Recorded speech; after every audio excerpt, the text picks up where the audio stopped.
Right. That's his job. Right, tomatoes and spuds, because he's good at spuds and tomatoes. Not in here, but the tomatoes are coming in here. Oh, well, all right. OK, let's go back out again, because I want to have a look at what you've got. Here we go, what you've got. Let's take a little wander, shall we?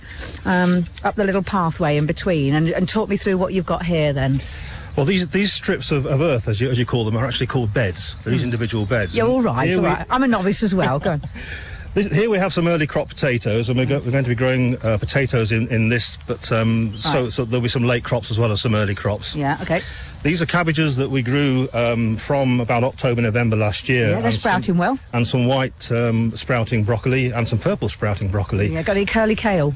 We have some curly kale, and if you go along here, you can see a little bit of curly kale left, and some Swiss chard. Right, empty bed here. No, that's got some asparagus crowns in it. Oh, has it? Which we planted about a week ago. Oh, I should keep my eye on that one. Oh, and then the far end here. This is winter set onions. Right. Okay. Fantastic. But let me say, I've got to say, chaps, it's not always gone to plan, has it? And there have been a few hitches along the way. Tell me about the hitches you've faced.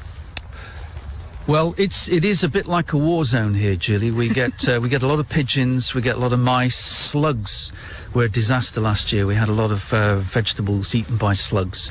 So we do feel like we're fighting a battle, maybe even a losing battle against the animals around here. Right, and you did have a polytunnel problem as well, didn't you? Yeah, the wind came along about a month ago and it stripped one side of the polytunnel, and so the 4 guys had to come on a Saturday morning, and it needed all 4 of us to put a new skin onto the polytunnel, so quite successful.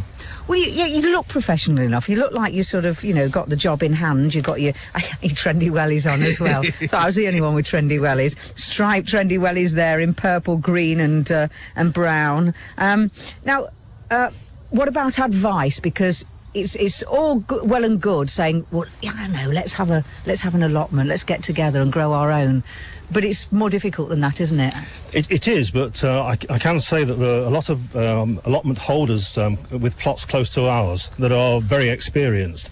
The guy that had the allotment before us, called Les, he'd had the allotment for about 30 years, and he'd prepared the ground very well.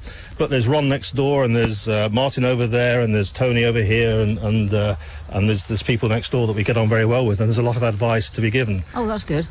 Now, you got your shed, because, I mean, you've got to have your shed, haven't you? Yeah.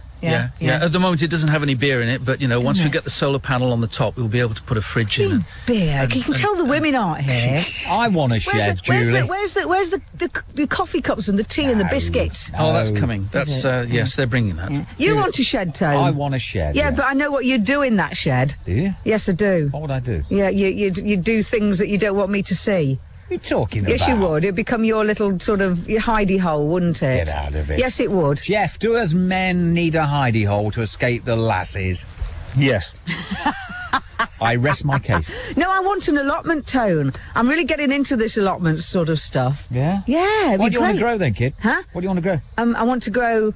Well, I like asparagus, but that takes a bit long, doesn't it? Yeah, I was going to ask if Geoff was considering growing some asparagus. Well, he's got some here, hasn't he? Oh, I'm sorry, has he? He's got his crowns in the ground. We've put No, but you haven't cultivated it yet, is what I mean. No, this is Jonathan's responsibility. Oh, it's Jonathan's. A couple of weeks ago, we helped him put in about, was it 20 or 40 asparagus crowns in one of the beds.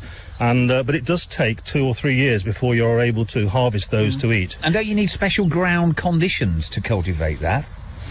Yes, you do need. It needs to be well-worked soil and devoid of weeds. I'm not saying it's devoid of weeds, but we've done a heck of a lot of work to try and get rid of most of them. Yeah, and I bet you give that job to the girls, don't you? If you're anything like Tony, it's like we get the grotty jobs. What puzzles me is, though, that there's 8 of you. How do you divide up whose is whose and what's what? Because, do you have any arguments like, I wanted that cabbage and you've nicked it? So far, that's not happened. No, in fact, if anything, it's the opposite. We have to press people to pick the kale or whatever it is because it needs to be eaten. So we're kind of going the opposite way. They're almost like friends of the family. These vegetables that we've lovingly grown, we daren't eat because they're too precious. So come on then, apart from the asparagus, what else? Give us a list of your total grow for the forthcoming season, Geoff. Well, we have broad beans, we've got peas, we've got about 5 or 6 varieties of tomatoes that are going to be grown in the polytunnel. There's going to be cauliflower, there's going to be beetroot, Mike's planted some rhubarb at the far plot. What else? Can you think of anything else? Well, aren't there any grapes, Geoff? I'm surprised there's not any red grapes there to make red wine. Well, that was in our thinking. Maybe at a future year we might plant some vines. Yeah. Maybe it's already bottled in the shed, is it? Possibly. Yeah, I thought so. All right then. Well, look, we'll be back within the next week or two to actually keep on top of things with you, Geoff. I'm going to actually take a few pictures, Tone, while I'm down here, so you'll be able to see what the lads and the lasses have done over the last few months, because they have really turned it into a wonderful plot. And there's a blog, isn't there, you've been updating since last July, There's a blog, isn't there, guys, yeah? Yeah, if you go into Google and use the word Allotment Adventures, that's all one word, Allotment Adventures, and you should be able to come up with the blog from there. Yeah. We'd also be interested in any thoughts on a theme tune for the allotment Yeah, you need a theme tune, don't you? Yeah. I've got one, Digging My Potatoes by Hines. Digging My Potatoes. This is Caroline coming on time with the coffee and biscuits. Look, oh, that's fantastic.